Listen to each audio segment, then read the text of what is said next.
So you're probably wondering what the hell this is. Well, all the work I did preparing for the Linkara fight got me really interested in Power Rangers again, so much so to the point where I actually started analyzing the series in its various incarnations and learning more and more about it, from interviews with the cast as well as just talking to fans about stuff they liked or didn't like.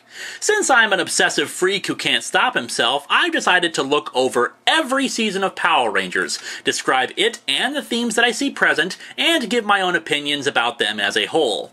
I can't do an episode-by-episode look because there are simply too many, but I will state what I think are some of the better episodes. I'll look at the characterizations present, the strengths and failings of the writing, the music, the overall direction, and etc. There won't be as many jokes in these reviews, but if I think of something amusing, I'll certainly try to make you laugh. Otherwise, this will be an attempt at serious analysis. Yes, serious analysis about Power Rangers. I'll let that part sink in for a moment.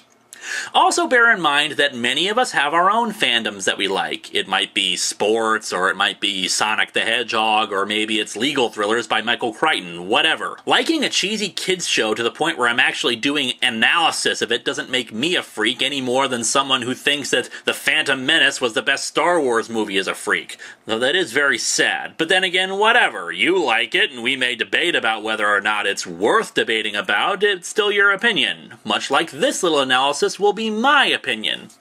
And before you ask, no, I have not seen any of the original Sentai series for any of them. I'm sure they're perfectly fine series, but this is an analysis of the Americanized version, which should be able to stand or fall on its own. If they do something great, then I attribute it to the series itself. If they do something completely idiotic, it'll be the fault of the series as well. Simply utilizing the fight footage from the Super Sentai stuff does not mean that they need to utilize the same plot points and characters. If you like those series, great, more power to you, but this is not an examination of how Americans bastardize something from other countries. I'm looking at the American product resulting from that footage, which strangely enough was often filmed in other countries, so make of that what you will. Also, this will be an opinion-based and biased analysis. Because this is opinion-based, prepare to lob hate at me if it turns out that I find certain aspects, or in fact, series overall, either better or worse than what you feel about it. That's fine, I expect it. Perusing through several Power Rangers comments and forums shows that there's a wide range of opinions on various subjects. Also, for the first few episodes, I won't watch every episode. Mostly because there are a good chunk of episodes that are just filler. You know, talking about why stealing is bad or blah blah blah. I don't know if that's the case for the later seasons, but I'll try to avoid that once I get past Space. Nothing against a lot of episodes, but when your first season is 60 episodes long, there's bound to be quite a few that aren't really all that important in the grand scheme of things.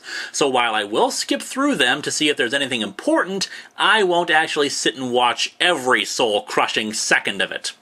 Also, I will not be reviewing the first Power Rangers movie for the simple fact that, well, it has nothing to do with the series. It might use the same actors, and the plot points are similar, but really it has no bearing on the show, and it didn't affect it whatsoever, so I'm just gonna ignore it. Okay, if you really want something, I will say that behind the scenes, the movie was a mess. The producers had no idea about how the show worked and would arbitrarily change things on a whim.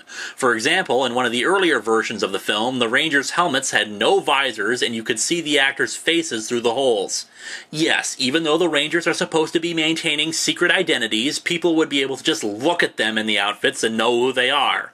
There was also a considerable amount of footage cut from the movie, be they plot points or designs that never made it into it. Point is, the movie wasn't very good and the Nostalgia Critic already covered it in all its bad CGI glory.